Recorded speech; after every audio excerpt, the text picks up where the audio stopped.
Hello and welcome to Movie Recap. Today I am going to recap American heist comedy film Logan Lucky. Who needs GPS when you can have country roads lead you to a fortune? Meet Jimmy Logan, a former football sensation and loving father who is passionately explaining the lyrics of his favorite John Denver song, Country Roads, to his bright-eyed daughter, Sadie. He was a talented football player once, but a foot injury ended his profitable career, and now he fixes sinkholes at a construction site.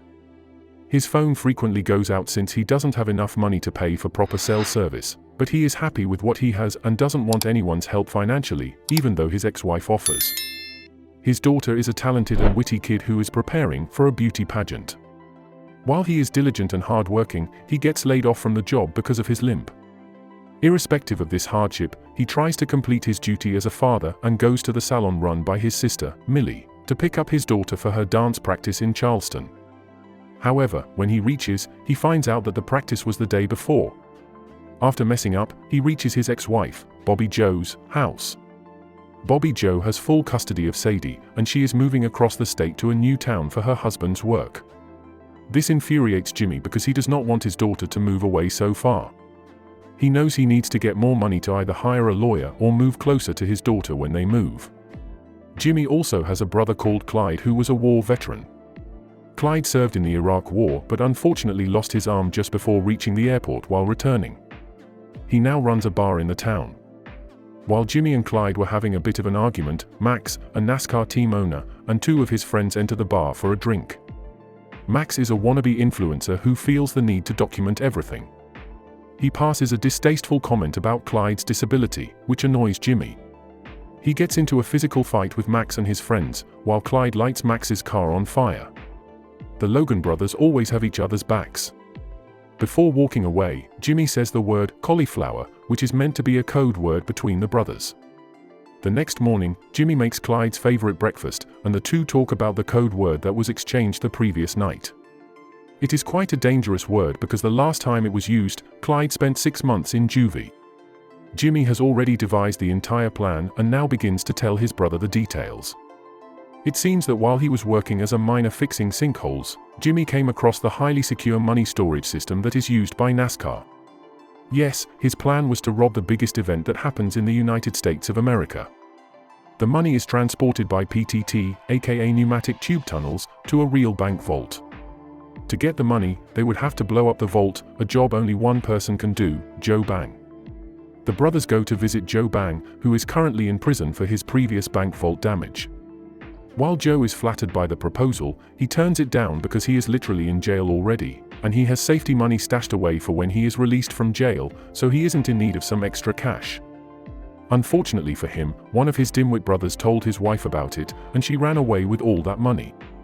Joe agrees to help them after Jimmy tells him that the sensors around the Carvin Hill vault are turned off. He has one demand, and that is that his brothers Fishy and Sam are let in on the plan as well. At the Easter Fair, the Logan brothers meet up with the Bang brothers and tell them only the surface details of the plan. Fishy and Sam are on board and collect a packet for their brother from the bear in the woods to get Joe out of jail, and back in time before anyone notices he is gone. Clyde drives into a shop at the petrol pump, keeping in mind the great sacrifice that he has made for the country. The judge sentences him to 90 days in prison. Joe and Clyde work on the project, while Jimmy continues to be a good father to Sadie by taking her to the salon and helping her self-tan. One day, Jimmy is noticed by a healthcare worker called Sylvia, who was his junior in school. She saw a nasty open wound on his face and offered to give him a tetanus shot for it. Having lost his job, he does not have the money to pay for it. She tells him that he does not need to give her money for it because the organization works on donations from wealthy people. Millie is helping her brother Jimmy to plan the heist, making sure everything is going just fine. She knows everything there is to know about cars and trucks. She gives Clyde's dimensions for the exhaust covers of a prison truck that leaves the correctional facility every single day. Joe and Clyde start working on the woodwork. She asks her brother if he has a backup plan if things go wrong, but Jimmy is more than confident about his plan. As part of the next step, Jimmy needs a blueprint plan of the sinkholes under the Nascar track. He breaks into his previous VS office and steals the plan. On his way out, he runs into his ex-boss and expresses guilt for having to fire Jimmy. Jimmy tries to make conversation about the sinkholes, only to be informed that the sinkholes are just about completely repaired, and that they will be moving site soon. This is a huge curveball in Jimmy's robbery plan. They need to move up the heist by 1 week, which coincides with the biggest race of the season, the Coca-Cola 600. It is the busiest race, which makes it tougher for them to pull off the robbery. Despite this roadblock, Jimmy refuses to call off the plan, and asks Melly to start the ball rolling to figure out which vent leads to the bank vault from the Charlotte Motor Speedway. Fishy and Sam let out a bunch of color-coded cockroaches that get attracted to the birthday cake sent to CMS employee Gleamer by Melly and Jimmy. Having everything under control and planned, it's time for them to execute this robbery to perfection. Finally, it is race day, and everything has to be timely and as per plan. To begin with, Joe and Clyde must safely break out of Monroe Correctional Facility during lunchtime. The warden at Monroe was taking a round of the canteen. Joe pretends to be sick and starts to puke all over the canteen. He is rushed to the infirmary to help ease his health. He is hooked on 4s to help with hydration. All the fluids going into his body make him have an urge to use the washroom. The nurse insists on taking him, but he is reluctant to take her assistance. That's when Clyde steps in and offers to take him instead. Back in the canteen, an inmate called Numun stages a fight with another inmate as per orders of Joe and Clyde, causing the warden to announce a code red and locking all the doors of the facility. The officers on duty try to reach out for backup, but since the warden is an egoistic man, he refuses to take any help from the outside. He is sure enough that he can handle his prison facility well. This allows Joe and Clyde to make their way out without being noticed. Meanwhile, at the race, Fishy and Sam make an explosive that disables all the card machines, forcing all the stalls to only accept cash. Due to the large amount of cash coming in, the employees are instructed to keep sending the cash to the vault through the pneumatic tube system. On the other side of town, Melly reaches the Miss Pretty West Virginia pageant for Sadie's big day, accompanied by Bobby Joe and Sadie. After getting her nervous niece settled, Melly steals away Bobby Joe's husband's brand new, unreleased Ford the 5.8 to complete her role in the heist. She first goes to the petrol pump where the truck from the correctional facility stops every day to pick up Clyde and Joe. She gets them a change of clothes so that they don't look suspicious and even finds Clyde's prosthetic arm for him. The three of them then reach the Coca-Cola 600 after purchasing a few beers and gummy bears. At the race, Jimmy, Joe, and Clyde make their way towards the sinkhole where Jimmy is waiting for them. Clyde pushes Joe into a garbage chute to make him reach the sinkhole.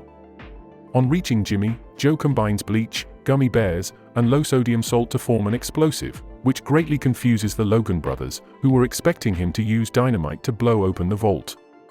They refuse to believe that it could work. After a long chemistry lesson, Joe finally launches his explosive through the tunnels with the help of one of the empty capsules they had. After one hilariously failed attempt, the explosive finally works, and their plan is a success.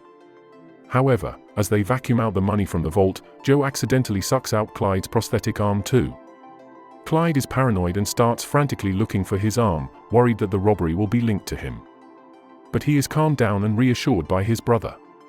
As the chaos unfolds at the Coca-Cola 600 race, with Dayton White's crash, Jimmy, Joe, and Clyde continue their operation in the sinkhole. Jimmy promises to get Clyde's prosthetic arm back and keeps filling cash into large trash bags. Fishy and Sam drive the bags out of the sinkhole to Jimmy's truck, but they encounter an issue when the gate on their way out doesn't open. Seeing that it's been quite some time, Joe comes out to see what's taking them so long and tries to break open the gate. The explosion in the vaults caused smoke to come out of the tubes in all the stalls during the race. One of the stalls reports this problem to headquarters, and they send 2 guards to investigate. The guards run into Fishy, Sam, and Jimmy, but they do not get a satisfactory answer from any of them. They notice smoke coming from a door and carefully knock it down. On the other side of the door is Earl, a friend of the Logan brothers, enjoying a cigarette during his 20-minute break. The furious guards command him to put out the cigarette and get back to work immediately. They conclude that this is where the smoke is coming from and stop their investigation. Back at the sinkhole, the Bang brothers have been trying to figure out how to open the jammed door. Jimmy arrives and tells them that the lock is jammed, and he helps them smoothly open the door. Fishy and Sam leave the sinkhole, fill up Jimmy's truck with the stolen cash, and make their way out. Meanwhile, at the Coca-Cola 600 race, Max, the menace from the bar before, has a new driver for his Nascar team named Dayton White. Dayton is a simple-minded man who believes in worshipping his body and avoiding artificial foods. Max, who owns an energy drink company, forces Dayton to chug the drink before his race, despite Dayton's refusal. Dayton, now back in Nascar after a few months of sabbatical, has become a very healthy eater, and the sugar in the drink has an adverse effect on him. This leads to a crash as his energy levels crash, and he loses control of his car, spinning and crashing into one of the barricades, eliminating himself from the race. After Dayton White's crash at the Coca-Cola 600, Max and Dayton have a heated argument about Dayton's contract with Max's company. As they argue, Clyde and Joe happen to walk in their direction. Max recognizes Clyde from the bar, and a fight ensues, with Clyde breaking Max's nose in the process. Meanwhile, Jimmy slips out of the race arena after disposing of his cap and jacket. He makes sure that the stolen money is safely in his truck. Around the 200th lap of the race, Norman and other inmates who have taken 4 police guards hostage stage a riot and set a fire in the canteen area. This forces the prideful warden to call for the fire department. Clyde and Joe sneak back into the correctional facility disguised as firefighters. They quickly change back into their original clothes and positions to avoid raising any suspicion. Melly arrives in time to help Sadie get ready for her talent show. Sadie asks for her father, but Melly has no idea where he is. Sadie is all set to sing Umbrella by Rihanna, but when she scans the audience from the stage, she sees her father, Jimmy, enter. Overwhelmed with emotion upon seeing her father, she begins singing Country Roads, his favorite song. This brings tears to Jimmy's eyes. Jimmy, moved by his daughter's performance, decides to call in an anonymous tip to the police, informing them about the stolen Nascar money. Sadie goes on to win the Miss Pretty West Virginia pageant, and the Charlotte Motor Speedway manages to recover most of the stolen money while claiming insurance for the rest. It seems like a win for everyone except for those who put immense efforts into the heist. After Clyde is released from prison, he moves in with his sister Melly. The siblings have cut off all contact with Jimmy, who has moved across the state to be closer to his daughter Sadie. Joe is furious with the failure of the heist. The FBI has taken over the Nascar money theft case, and Special Agent Sarah Grayson is assigned to investigate. She reaches the vault with her colleague to examine the crime scene. Max, who claims to have seen Clyde and Joe on the day of the race, contacts Grayson. While Max may have some valid suspicions, Grayson dismisses them as a personal vendetta. Grayson works tirelessly for 6 months to try to figure out who carried out the heist, but nothing gives off any significant clues. Due to the stolen truck used in the heist, she has her suspicions about the Logan brothers, but both have airtight alibis.